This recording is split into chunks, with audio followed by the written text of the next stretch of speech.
Assalamu alaikum students. I am Faiza Fahim. I am your maths teacher class 9th. Students, हम maths को start करने से पहले देखेंगे what is mathematics. Students, word mathematics derive from the Greek word mathema, जिसका मतलब है knowledge. ये जो नॉलेज है ये स्टडी ऑफ नंबर्स है, स्टडी ऑफ कैलकुलस है, अलजब्रा है, ज्योमेट्री है एंड स्टैटिस्टिक्स है. या हम ये कह सकते हैं कि जो मैथ है is a kind of language of numbers है, जिससे हम क्वांटिटीज़ को मेजर करते हैं, लॉजिक ऑफ शेप्स बताते हैं एंड टाइम बताते हैं. स्टूडेंट्स, अल्लाह ताला जो है वो बेस्ट मैथमेटिशियन है और उसने अपनी कायनात को बनाते हुए एक हिसाब से बनाया. अल्लाह ताला ने सूरज, चाँद, सितारे और ज़मीन के हवाले से कुरान मजीद में फ़रमाया कि ये एक ख़ास मिदार में मुकर्रर मियाद तक गर्दिश कर रहे हैं. यानी कि अल्लाह ताला ने सूरज, चाँद और सितारों के दरमियान में और ज़मीन के दरमियान में एक ख़ास डिस्टेंस बनाया है जिसमें ये गर्दिश कर रहे हैं. अल्लाह ताला ने हमें जो ज़िंदगी गुजारने के असूल बताए स्टूडेंट्स, उसमें भी अल्लाह ताला ने हमें हिसाब बताया है. यानी कि अल्लाह ताला ने कहा कि नमाज़ों को 5 पढ़ें, रोज़ों की तादाद बताई 30 और इसी तरह से हमें ज़कात की रेशो बताई. स्टूडेंट्स, अल्लाह ताला ने अपनी कायनात में हमें गौर व फ़िक्र करने की हदायत की है. ये हमें हदायत क्यों की गई है? ये इसलिए कि हम अल्लाह ताला की कायनात में जो है वो चीज़ों को डिस्कवर कर सकें और इन्वेंट कर सकें. हमारे जो साइंटिस्ट हैं, मुस्लिम साइंटिस्ट, उन्होंने 7th to 13th सेंचुरी बहुत ज़्यादा काम किया था, बहुत सी चीज़ों को इन्वेंट किया था. उनमें जो है वो डेसिमल सिस्टम है और इसके अलावा फंडामेंटल ऑपरेशंस हैं like addition, subtraction, multiplication and division. इसके अलावा हमारे जो साइंटिस्ट हैं उन्होंने फ़र्स्ट टाइम दुनिया को ज़ीरो का कॉन्सेप्ट दिया था. जो मुस्लिम साइंटिस्ट जिन्होंने हमारे मैथ्स में बहुत ज़्यादा अहम किरदार अदा किया है, उनमें कुछ साइंटिस्ट के नेम हैं अल-ख्वारिज़मी, अल-किंदी, अल-बिरूनी और अल-खराजी हैं. तो स्टूडेंट्स, ये तो हमारा मैथ्स के बारे में थोड़ा सा छोटा सा इंट्रो था. अब हम चलते हैं अपने मेन टॉपिक की तरफ, मेन लेक्चर की तरफ. आज हमारा जो लेक्चर है वो फर्स्ट यूनिट से रिलेटेड है, जिसका नाम है मैट्रिसेस एंड डिटर्मिनेंट्स. स्टूडेंट्स, ये मैट्रिसेस और डिटर्मिनेंट्स जो हैं ये डिस्कवर किए थे एंड इंग्लिश मैथमेटिशियन, नेम उसका था आर्थर केले. उसने फर्स्ट टाइम जो थ्योरी दी थी मैट्रिसेस और डिटर्मिनेंट्स की, उनको कहते हैं थ्योरी ऑफ मैट्रिसेस. 1858 में इसने ये थ्योरी पेश की थी. ये जो हमारे पास मैट्रिसेस और डिटर्मिनेंट्स हैं ये हम बहुत सी फील्ड्स में यूज़ करते हैं. जैसे कि हम फिज़िक्स में इसका इस्तेमाल है, इसका इस्तेमाल जो है वो स्टैटिस्टिक्स में है, इसके अलावा इलेक्ट्रॉनिक्स में है, इंजीनियरिंग में है और बहुत सी दूसरी ब्रांचेस ऑफ साइंस में है. तो स्टूडेंट्स, ये मैट्रिसेस होता क्या है? मैट्रिसेस जो है ये प्लूरल है मैट्रिक्स का. मैट्रिक्स को समझने के लिए हम देखते हैं कि हमारे पास कुछ नंबर्स हैं जैसे 1, 2, 3 एंड 4. ये 4 मेरे पास नंबर्स हैं. इनको मैं इस तरह से भी अरेंज कर सकती हूँ, यानी कि 1, 2, 3, 4 हॉरिजॉन्टल वे में और 1, 2, 3, 4 वर्टिकल वे में भी अरेंज कर सकती हूँ. ये जो मैंने हॉरिजॉन्टल वे में 1, 2, 3, 4 नंबर्स को रखा है इसको कहा जाता है रो कहा जाता है, और जो वर्टिकल वे में मैंने नंबर्स रखे हैं 1, 2, 3, 4 इसको कहा जाता है कॉलम. अगर आप हॉरिजॉन्टल वे में देखें तो हमारे पास 1 रो और 4 कॉलम्स हैं, और वर्टिकल वे में देखें तो क्या है, 1 कॉलम है और 4 रोज़ हैं. स्टूडेंट्स, हमारे पास मैट्रिक्स की डेफिनेशन क्या है? मैट्रिक्स की डेफिनेशन के मुताबिक rectangular arrangement of numbers, letters और करेक्टर्स. ये जो रेक्टेंगुलर अरेंजमेंट है ये नंबर्स की भी हो सकती है, करेक्टर्स की भी हो सकती है और अल्फ़ाबेट्स की भी हो सकती है. कोई भी रियल नंबर्स होते हैं जिनकी ये अरेंजमेंट होती है. तो स्टूडेंट्स, यहाँ पर जो हमारे पास 1, 2, 3, 4 है, ये हमारे पास जो नंबर्स हैं, अगर मैं इसे ब्रैकेट में क्लोज कर दूँ, यहाँ पे जो स्क्वायर ब्रैकेट है अगर उसके अंदर क्लोज कर दिया जाए तो इनको कहा जाता है मैट्रिक्स. यानी कि मैट्रिक्स जो है हम कह सकते हैं rectangular arrangement of rose and columns. Students, ये तो हमारी बुक की डेफिनेशन थी. बुक की डेफिनेशन के मुताबिक हमारे पास जो यहाँ पर मैट्रिक्स आया है इसको हम नेम देते हैं और इसको डिनोट करते हैं कैपिटल लेटर से. ABCD कोई भी कैपिटल लेटर हो सकता है. यहाँ पर हमारे पास जो मैट्रिक्स अब आया है 1, 2, 3, 4 को, जिसको हमने स्क्वायर ब्रैकेट के अंदर क्लोज किया है, इसके अंदर जो 1, 2, 3, 4 हैं इनको हम एलिमेंट्स ऑफ द मैट्रिसेस कहते हैं. इसके अलावा भी हम और बहुत सी मैट्रिसेस बना सकते हैं. जैसे कि यहाँ पर मैं नंबर लेती हूँ 3, 4, 6, 7. यहाँ पर जो नंबर्स हैं मैंने इनको स्क्वायर ब्रैकेट में क्लोज कर दिया है. अगर आप इस मैट्रिक्स को देखें तो यहाँ पर कितनी रोज़ हैं? रोज़ कहते हैं जो हॉरिजॉन्टल वे में होती हैं, तो यहाँ 2 रोज़ हैं. और कॉलम्स को देखें जो वर्टिकल वे में हैं तो वो भी 2 हैं. तो स्टूडेंट्स यहाँ पे 2 रोज और 2 कॉलम्स का मैट्रिक्स है। एक और बात जो बहुत इंपॉर्टेंट है मैट्रिक्स के हवाले से वो ये है कि यहाँ पर नंबर ऑफ रोज जो हैं, जो एलिमेंट्स है रोज के, हर रो में सेम होने चाहिए। फॉर एग्जांपल यहाँ पे जो मैट्रिक्स है एक 1 2 3 4 का मैट्रिक्स है, इसमें जो रो में एलिमेंट हैं वो 2 हैं और दूसरी जो रो है उसमें भी एलिमेंट 2 हैं। लेकिन अगर मैं एक मैट्रिक्स लिखूँ 1 2 3 और वो जो फोर्थ वाला एलिमेंट है वो 0 रखूँ, यानी कुछ भी ना रखूँ, वहाँ एम्प्टी रखूँ, तो ये एक मैट्रिक्स नहीं है। क्योंकि अगर फर्स्ट रो में देखें तो 2 एलिमेंट्स हैं और सेकंड रो में देखें तो 1 एलिमेंट है, दूसरा एलिमेंट उस जगह पर नहीं है, तो ये मैट्रिक्स नहीं है। आपने जब भी मैट्रिक्स को देखना है, मैट्रिक्स में नंबर ऑफ जो रोज़ हैं उनमें नंबर ऑफ एलिमेंट्स सेम होने चाहिए।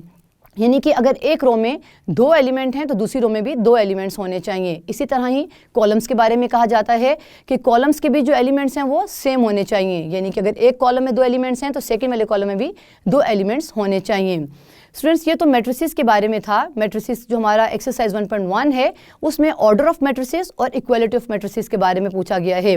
तो ये ऑर्डर ऑफ मैट्रिसेस क्या हैं? ये order of matrices students number of रोज और कॉलम्स हैं वो स्पेसिफाई करते हैं। फॉर एग्जाम्पल यहाँ पर हमारे पास एक मैट्रिक्स है ABCD, यानी ये लेटर्स का है ABCD। यहाँ पर अगर आप देखें तो रोज कितनी हैं 2 और कॉलम्स कितने हैं 2। तो ये हमारा जो मैट्रिक्स है ये है 2 by 2 ऑर्डर का। यहाँ पर जब हम ऑर्डर लिखते हैं तो पहले नंबर ऑफ रोज बताते हैं और फिर नंबर ऑफ कॉलम्स बताते हैं। इसी तरह से अगर मैं एक और मैट्रिक्स लूँ 1 2 3 4 5 6, ये कौन सा मैट्रिक्स है? इसमें हमारे पास कितनी रोज हैं स्टूडेंट्स? इसमें हमारे पास हैं हॉरिजॉन्टल वे में जो हैं 2 रोज हैं और वर्टिकल वे में 3 कॉलम्स हैं। तो इसका मतलब है कि इसका ऑर्डर क्या होगा? इसका ऑर्डर है 2 by 3। ऑर्डर लिखते हुए हम पहले रोज को बताते हैं और फिर कॉलम्स के बारे में बताते हैं। आपने इसका ऑर्डर 3 by 2 नहीं लिखना है, क्योंकि 3 by 2 का मतलब है कि पहले हम कॉलम्स को लिख रहे हैं और फिर रोज को लिख रहे हैं। इसके बाद जो दूसरा कॉन्सेप्ट जो हमने 1.1 एक्सरसाइज में यूज़ करना है वो है equality of matrices. Equality of matrices के लिए 2 कंडीशन है। पहली जो कंडीशन है उसमें है कि इन दोनों जो हम 2 मैट्रिसेस इक्वालिटी में शो कर रहे हैं कि 2 मैट्रिसेस इक्वल हैं, उनके लिए ये कंडीशन है कि इन दोनों मैट्रिसेस के ऑर्डर सेम होने चाहिए। और नंबर 2 जो कंडीशन है वो है कि इनकी कोरस्पॉन्डिंग एंट्रीज को इक्वल होना चाहिए। कोरस्पॉन्डिंग एंट्रीज का मतलब है कि अगर हमारे पास फर्स्ट मैट्रिक्स की फर्स्ट रो का जो है वो फर्स्ट एलिमेंट है तो सेकंड मैट्रिक्स की जो फर्स्ट रो का फर्स्ट एलिमेंट है दोनों को सेम होना चाहिए। इसी तरह से बाकी भी कोरस्पॉन्डिंग एंट्रीज का सेम होना ज़रूरी है। तो स्टूडेंट्स, इसकी फर्दर डिटेल के लिए हम चलते हैं वाइट बोर्ड की तरफ। स्टूडेंट्स, आज इस लेक्चर में हम एक्सरसाइज 1.1 को सॉल्व करेंगे।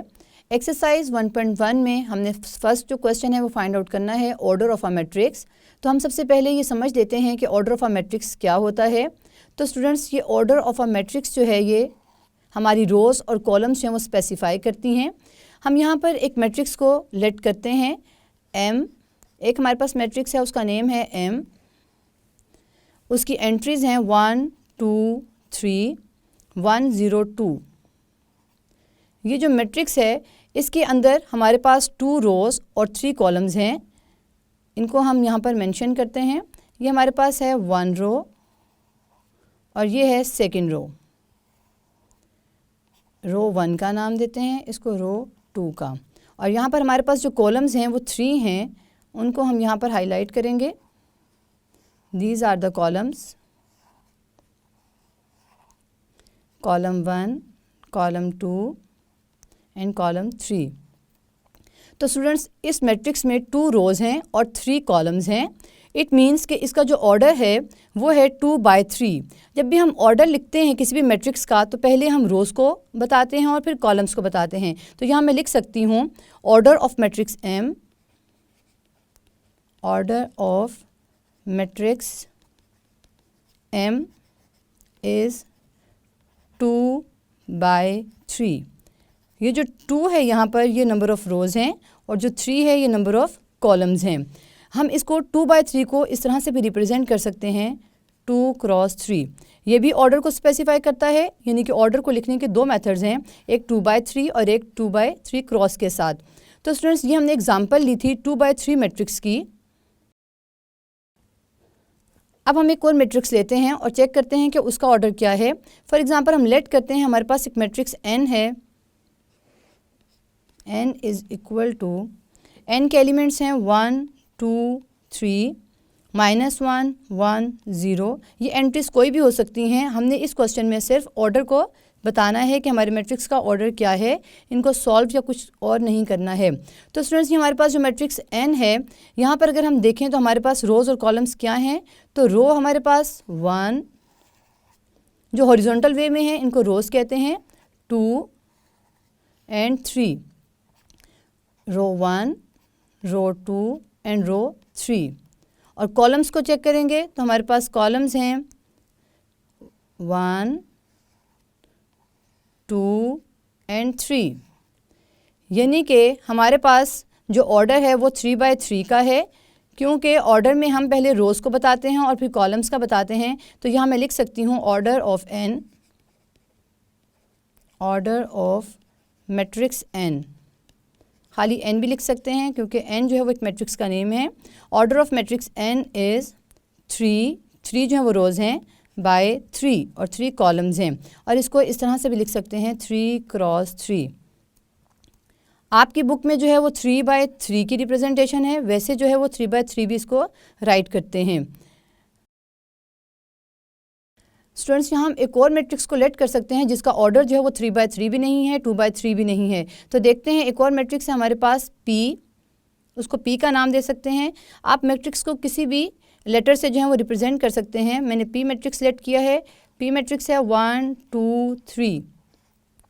स्टूडेंट्स, यहाँ पर अगर देखें तो हमारे पास हॉरिजॉन्टल वे में एक जो है वो रो है, तो यहाँ पर हम लिख सकते हैं हॉरिजॉन्टल वे में एक ही है, तो ये हमारे पास 1 रो है।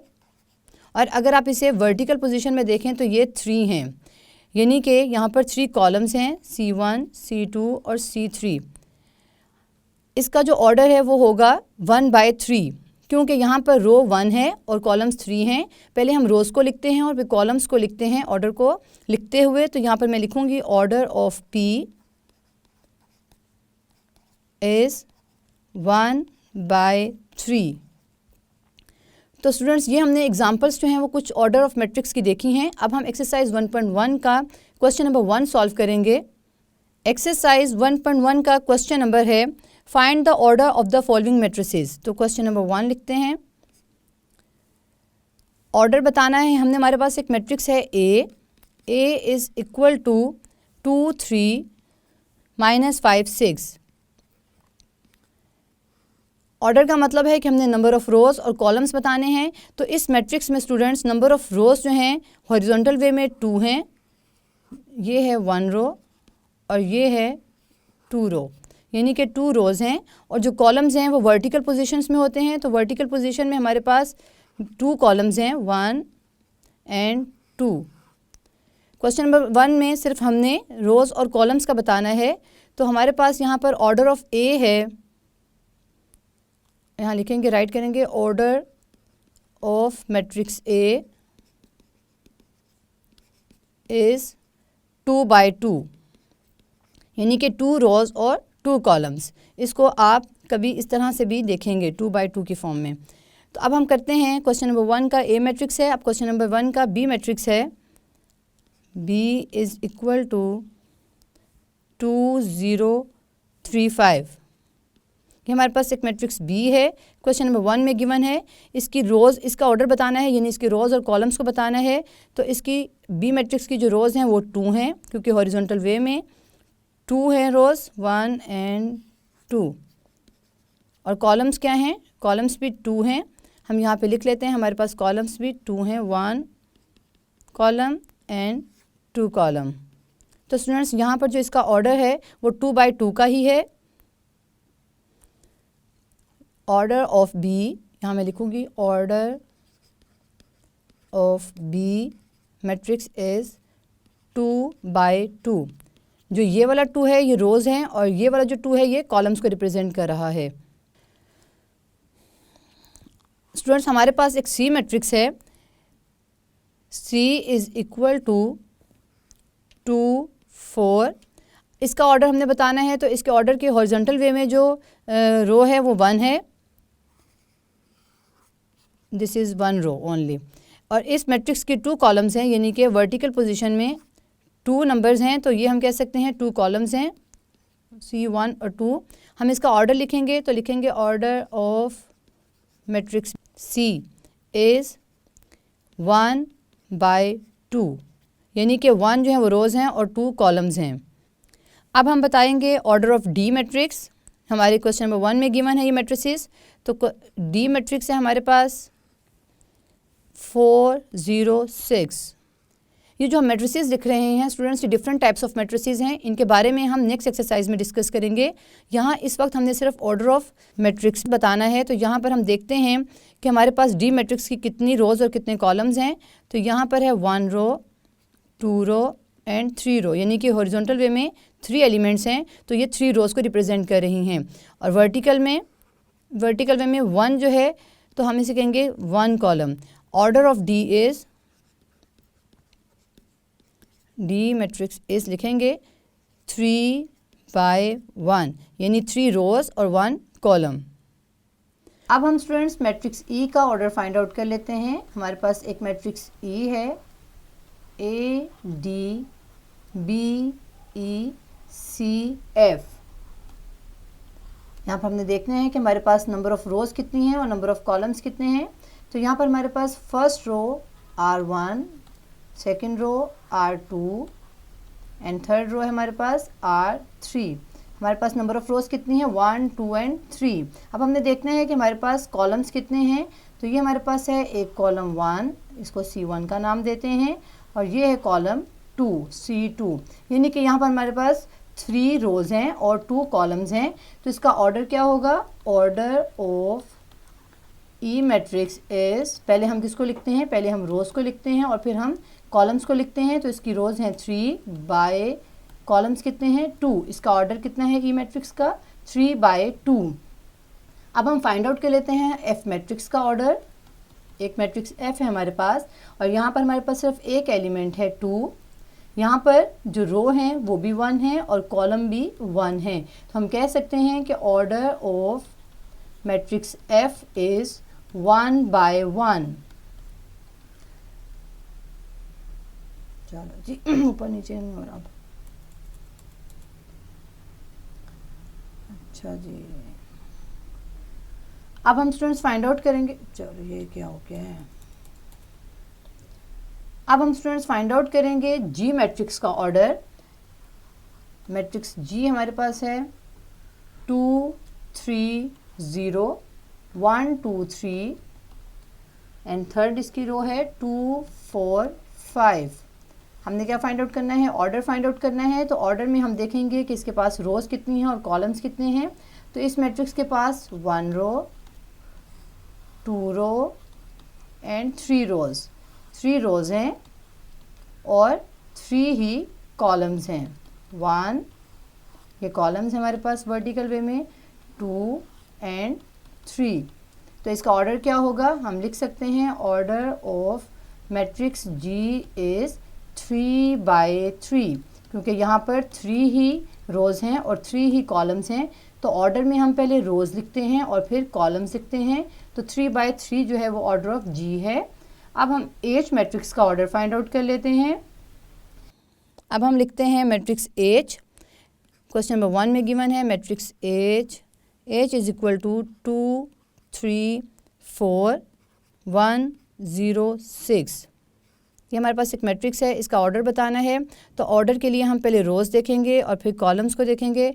तो यहाँ पर हमारे पास अगर देखें तो 2 रोज़ हैं, यानी कि हॉरिजॉन्टल वे में जो रिप्रेजेंटेशन है वो 2 है। तो 1 रो एंड 2 रो, और कॉलम्स जो हैं वो स्टूडेंट्स कितने हैं, कॉलम्स 3 हैं। 1 कॉलम 2 कॉलम, इसको वर्टिकल रिप्रेजेंटेशन कहते हैं। ये है 3। तो हमारे पास ऑर्डर ऑफ एच है, order of H matrix is 2/3, यानी कि 2 रोज़ और 3 कॉलम्स। पहले रोज़ लिखा है फिर कॉलम्स लिखा है, तो ये 2/3 ऑर्डर है। स्टूडेंट्स ये हमारा क्वेश्चन नंबर 1 जो है वो कंप्लीट हो चुका है। क्वेश्चन नंबर 2 की तरफ चलते हैं। क्वेश्चन नंबर 2 में पूछा गया है which of the following matrices are equal. ये इक्वल मैट्रिसेस को क्वेश्चन करने से पहले हम थोड़ा सा रिवाइज़ करते हैं कि इक्वल मैट्रिसेस क्या हैं। तो यहाँ लिखते हैं इक्वल मैट्रिसेस के लिए 2 कंडीशंस हैं। Equal matrices. इक्वल मैट्रिसेस के लिए टू कंडीशंस जो हैं वो ये हैं कि नंबर 1 कंडीशन है कि ऑर्डर जो है वो दोनों मैट्रिसेस का सेम होना चाहिए।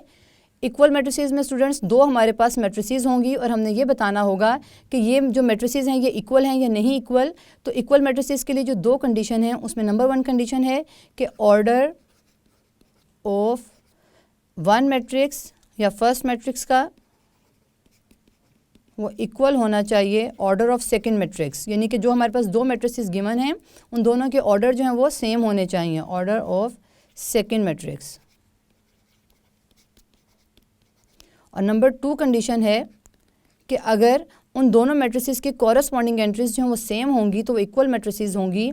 मैं अब यहाँ पर बताते हैं कि कॉरस्पॉन्डिंग किसे कहते हैं। पहले हम कंडीशन राइट कर लेते हैं। Corresponding entries of both matrices are same,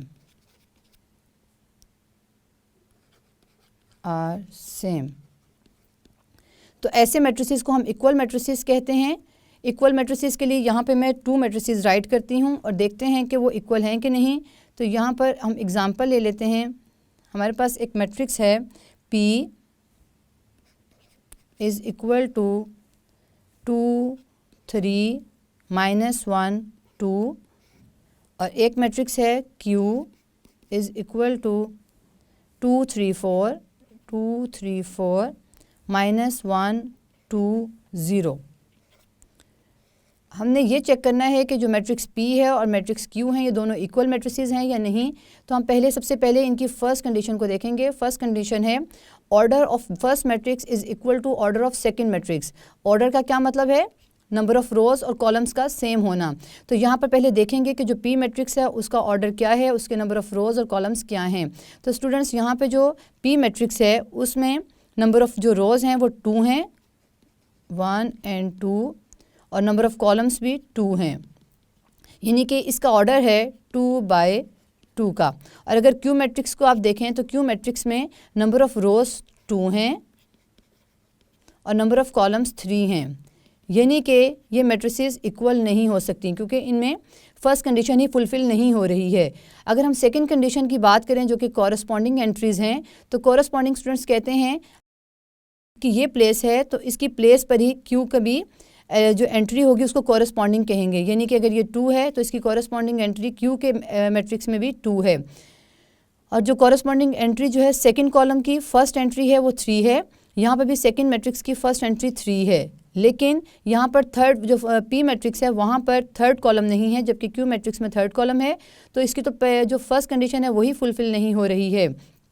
लेकिन वैसे कॉरस्पॉन्डिंग एंट्रीज कहते हैं कि जिस प्लेस पर, जिस कॉलम में, जिस रो में कोई एलिमेंट है उसी का सेकंड मैट्रिक्स के उसी कॉलम और उसी रो में एंट्री और एलिमेंट को देखना है।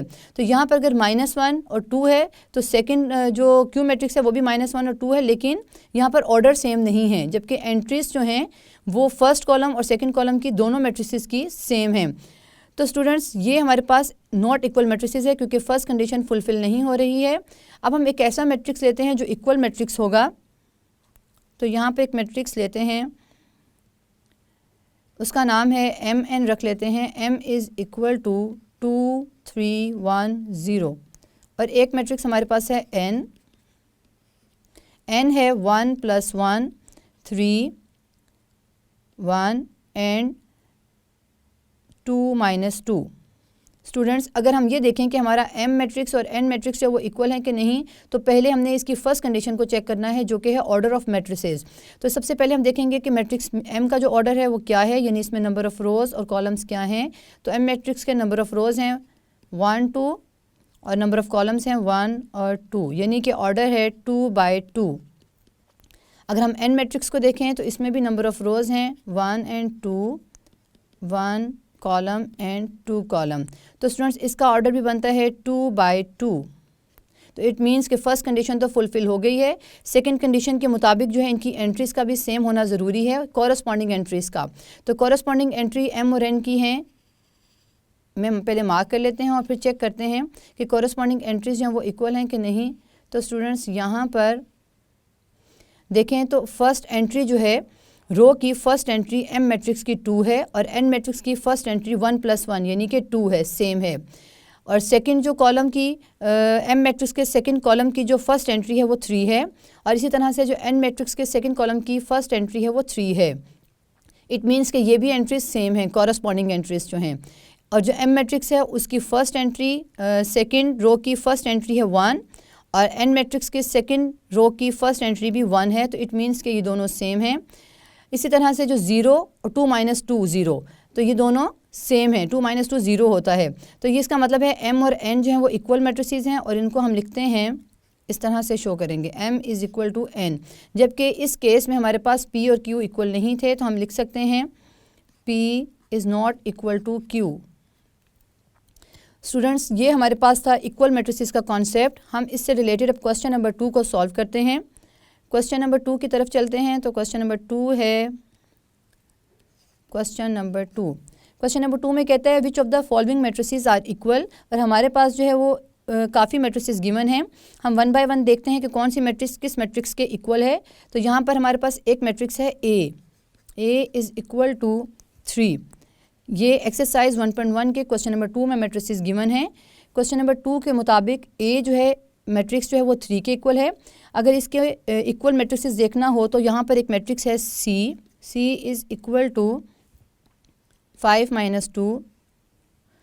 तो यहाँ पर अगर स्टूडेंट्स आप देखें तो यहाँ पर A मैट्रिक्स का ऑर्डर सबसे पहले देखेंगे और फिर देखेंगे कि एंट्री जो है वो कॉरस्पॉन्डिंग एंट्रीज से इक्वल हैं कि नहीं, सेम है कि नहीं। तो यहाँ जो मैट्रिक्स A है उसका ऑर्डर है 1 रो 1 कॉलम यानी कि 1 बाय 1। और जो C मैट्रिक्स है 5 - 2, ये एक ही एंट्री है स्टूडेंट्स, 5 - 2 यानी कि 3। ये ऑर्डर भी 1 बाय 1 का है। तो इट मीन्स कि फर्स्ट कंडीशन इनका ऑर्डर सेम है और नंबर 2 ये कंडीशन थी कि इनके कॉरस्पॉन्डिंग एंट्री सेम होनी चाहिए। तो मैट्रिक्स A की कॉरस्पॉन्डिंग एंट्री 3, C की कॉरस्पॉन्डिंग एंट्री के मुताबिक 5 - 2 3 है। इट मीन्स कि A और C इक्वल मैट्रिसेस हैं। हम कह सकते हैं A is equal to C। अब हम देखते हैं मैट्रिक्स B जो है हमारे पास जो गिवन है ये किस मैट्रिक्स के इक्वल है। तो B मैट्रिक्स है B is equal to 3 5 3 5। B का पहले ऑर्डर देख लेते हैं क्या है। बी का ऑर्डर है 1 रो 2 कॉलम्स। तो हम यहाँ लिख सकते हैं 1 बाय 2। अब सेम मैट्रिक्स हमने अपने क्वेश्चन नंबर 2 में से देखना है कि कौन सी मैट्रिक्स ऐसी है जिसका ऑर्डर 1 बाय 2 हो और उसकी एंट्रीज जो हैं वो 3 और 5 हों। तो स्टूडेंट्स यहाँ पर हम देखें तो हमारे पास मैट्रिक्स आता है 3 और 5 का मैट्रिक्स है हमारे पास आई मैट्रिक्स जो है I is equal to 3 and 3 + 2 लिखा हुआ है। अगर हम I का ऑर्डर सबसे पहले देखेंगे, I का ऑर्डर है 1 रो एंड 2 कॉलम्स। तो स्टूडेंट्स ये भी ऑर्डर इसका सेम है मैट्रिक्स B के ऑर्डर की तरह 1 बाय 2। अब हम देखते हैं कि ये इनकी कॉरस्पॉन्डिंग एंट्रीज सेम है कि नहीं। तो कॉरस्पॉन्डिंग एंट्रीज को देखें तो B और I की कॉरस्पॉन्डिंग 3 है, ये कॉरस्पॉन्डिंग एंट्री है 5 और इसकी कॉरस्पॉन्डिंग एंट्री है 3 + 2। तो 3 + 2 5 होता है। मींस कि कॉरस्पॉन्डिंग एंट्रीज भी सेम हैं और ऑर्डर भी सेम है। तो इसका मतलब है B is equal to I matrix है। हम लिख सकते हैं B is equal to I matrix. अब हमारे पास मैट्रिक्स है C के मुताबिक C की जो एंट्रीज़ हैं वो है 5 - 2। 5 - 2 स्टूडेंट्स ये एक ही एंट्री है 5 - 2 मतलब कि 3, ये 3 लिखा हुआ है। यहाँ पर अगर हम देखें तो हमारे पास एक रो है और एक ही कॉलम है यानी 1 बाय 1 मैट्रिक्स है C। तो इसके मुताबिक जो हमारे पास मैट्रिक्स मौजूद है वो है A मैट्रिक्स, जो हमने पहले ही लिख दिया था। A matrix is equal to 3 था। हम कह सकते हैं C is equal to A। हमारे पास मैट्रिक्स जो है वो D है एक। D मैट्रिक्स का कोई मैट्रिक्स इक्वल नहीं है D मैट्रिक्स के। D मैट्रिक्स में लिखा हुआ है 5 3। ये जो है किसी भी मैट्रिक्स के इक्वल नहीं है क्योंकि हमारे पास एक मैट्रिक्स B है इज़ इक्वल टू 3 5। D में चेक करें और B में चेक करें तो एंट्रीज़ तो 5 और 3 हैं लेकिन कोरस्पॉन्डिंग एंट्रीज़ जो हैं वो इक्वल नहीं हैं। तो हम कह सकते हैं कि हमारा D और B मैट्रिक्सेस इक्वल नहीं हैं। अभी हमने सिर्फ इक्वल मैट्रिसेस का बताना है, ये बताना ज़रूरी नहीं है कि D is not equal to B। ये सिर्फ आपके समझाने के लिए बताया गया है। अब स्टूडेंट्स हम ई मैट्रिक्स की तरफ चलते हैं। ई मैट्रिक्स है 4 0 6 2। 4 0 6 2 में हमारे पास एक मैट्रिक्स आता है एज, जो इससे मैच करता है, जिसकी कॉरस्पॉन्डिंग एंट्रीज ई की एंट्रीज की तरह हैं 4 0 6 2। सबसे पहले हम ई का ऑर्डर देख लेंगे। वैसे तो इस देखते हुए ही पता चल रहा है कि दोनों मैट्रिसेस जो हैं वो सेम हैं, लेकिन हम फिर भी पहले ऑर्डर देखेंगे, दोनों कंडीशंस को सेटिस्फाई करेंगे। ई का ऑर्डर है 1 रो 2 रो 1 कॉलम एंड 2 कॉलम, 2 बाई 2 का ऑर्डर है। इसी तरह से एच मैट्रिक्स का ऑर्डर भी 2 बाई 2 है और इनकी कॉरस्पॉन्डिंग एंट्रीज भी सेम हैं, यानी कि 0 0 6 एंड 2। तो स्टूडेंट्स हम कह सकते हैं ई मैट्रिक्स जो है वो एच मैट्रिक्स के इक्वल है। यहाँ लिखते हैं E is equal to H. E is equal to H क्यों है? क्योंकि इनकी कॉरस्पॉन्डिंग एंट्रीज भी सेम हैं और इनके ऑर्डर भी सेम हैं। अब हमारे पास एक मैट्रिक्स है जे। जे इज़ इक्वल टू 2 + 2। मैट्रिसेस को हम हमेशा जो है वो कैपिटल लेटर्स का नेम देते हैं। 2 + 2 2 - 2 2 + 4 2 + 0। ये हमारे पास एक जे मैट्रिक्स है। अगर हम इसके एंट्रीज को थोड़ा सा सिंपल कर लें तो 2 + 2 होता है 4, 2 - 2 0, 2 + 4 6 और 2 + 0 2। और इसके अगर हम ऑर्डर को देखें तो ऑर्डर है 1 रो 2 रो, यानी कि ये पूरी एक रो है। इसी तरह से ये सेकंड भी एक पूरी रो है और कॉलम्स 2 हैं, 1 एंड 2। तो स्टूडेंट्स इसका ऑर्डर है 2 बाई 2, यानी 2 रोज़ और 2 कॉलम्स। ये मैंने इसको सिर्फ जस्ट सिंप्लीफाई किया है जे को, ताकि आसानी से जो है इसका इक्वलिटी वाला मैट्रिसेस हमें फाइंड आउट हो जाए क्वेश्चन नंबर 2 से। तो क्वेश्चन नंबर 2 में देखें तो हमारे पास ई मैट्रिक्स जो है ई इज़ इक्वल टू मैट्रिक्स है 4 0 6 2 और एक मैट्रिक्स जो है एज, जो कि जे मैट्रिक्स की तरह है 4 0 6 2। तो स्टूडेंट्स जे, ई और एच तीनों मैट्रिसेस के अगर ऑर्डर आप देखें और इनकी कॉरस्पॉन्डिंग एंट्रीज को मैच करें तो ये तीनों इक्वल मैट्रिसेस हैं। तो हम कह सकते हैं J is equal to E is equal to H. Students ये हमारा क्वेश्चन नंबर 2 है, कंप्लीट हो चुका है। अब हम क्वेश्चन नंबर 3 की तरफ चलते हैं। क्वेश्चन नंबर 3 है, हमारे पास 2 मैट्रिसेस को इक्वल किया हुआ है। क्वेश्चन नंबर 3 में कहता है find the values of A B C and D which satisfy the matrix equation. यानी कि हमने A B C D unknown number हैं। यहाँ पे पहले क्वेश्चन लिख लेते हैं। क्वेश्चन है a + c a + 2b c - 1 and 4d - 6। ये हमारे पास एक मैट्रिक्स है जिसमें a b c d unknown number हैं और दूसरा मैट्रिक्स है 0 - 7 3 2d। हमने फाइंड आउट करना है a की वैल्यू, b की, c की एंड d की। हमने इन अननोन जो एंट्रीज़ हैं इनकी वैल्यूज़, नंबर्स जो हैं इनकी वैल्यूज़ को फाइंड आउट करना है। तो स्टूडेंट्स इसको फाइंड आउट करते हुए हम सबसे पहले हमारे पास इक्वेशन में जो एक मेन चीज़ गिवन है वो है इक्वल, यानी कि दोनों मैट्रिसेस जो हैं वो इक्वल हैं। और हमने अपने इक्वलिटी के कॉन्सेप्ट से देखें तो इक्वलिटी ऑफ द मैट्रिसेस का मतलब है कि दोनों मैट्रिसेस के ऑर्डर भी सेम होंगे और इनकी कॉरस्पॉन्डिंग एंट्रीज जो हैं वो इक्वल होंगी। मीन्स के a + c इक्वल होगा 0 के, a + 2 भी इक्वल होगा -7 के, c - 1 इक्वल होगा 3 के। ये इनकी कॉरस्पॉन्डिंग एंट्रीज हैं, यानी सेम पोजीशन पर जो एंट्रीज उन्हें कॉरस्पॉन्डिंग एंट्रीज कहते हैं। 4d - 6 होगा 2d के इक्वल। तो हम अपने क्वेश्चन को सॉल्व करते हुए इक्वलिटी ऑफ मैट्रिसेस का सहारा लेंगे। हम यहाँ लिखेंगे as 2 matrices are equal, as 2 matrices are equal। अगर 2 मैट्रिसेस इक्वल हैं तो इनके कॉरस्पॉन्डिंग एंट्रीज को भी इक्वल होना ज़रूरी है। यहाँ पे हमें शो नहीं हो रहा, पता नहीं अभी चल रहा कि दोनों एंट्रीज सेम हैं कि नहीं, इक्वल हैं कि नहीं, क्योंकि हमारे पास a और b की वैल्यू अननोन है। लेकिन अगर मैट्रिसेस इक्वल हैं स्टूडेंट्स तो यहाँ पर इनकी कॉरस्पॉन्डिंग एंट्रीज भी इक्वल होंगी। यानी हमने जो मैट्रिसेस की इक्वलिटी कॉन्सेप्ट के मुताबिक लिख रहे हैं, as 2 matrices are equal so their corresponding entries must be equal. तो हम यहाँ पे लिख सकती हूँ इक्वालिटी ऑफ मैट्रिसेस के कॉन्सेप्ट से A plus C is equal to 0। इसको इक्वेशन 1 का नाम दे देते हैं। दूसरी इक्वेशन हमारे पास बन जाएगी a plus 2b is equal to, यहाँ पर ये सेकेंड कॉलम में हमारा फर्स्ट एंट्री है वो है a प्लस 2b और ये इक्वल होगी -7 के। तो यहाँ पे लिख देते हैं -7। सेम इसी तरह से कोरस्पॉन्डिंग एंट्रीज़ को इक्वल करते जाएंगे। 3